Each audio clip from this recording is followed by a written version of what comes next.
Heavy rains flooded homes and businesses in windward Oahu today. Our Ali Duclo shows us the damage.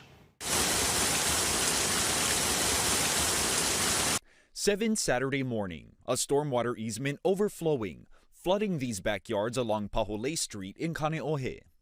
Just crazy. I've never lived here almost 15 years, and that easement has never been overwhelmed like that. The foot-high flood made its way into the bottom floor of Kurt Kendrell's home, covering his kitchen and living room with 2 inches of water.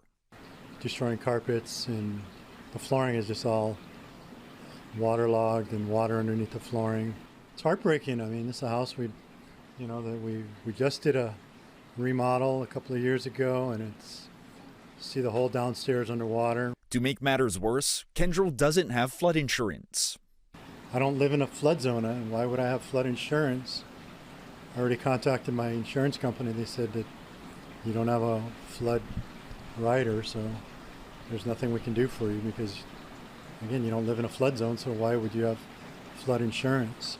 Just a few minutes away here at Kokokahi Gymnastics, club members spent Saturday morning vacuuming out flood water, and you can see they had to completely tear out floor padding that was completely damaged after rain came in from the wall and ceiling.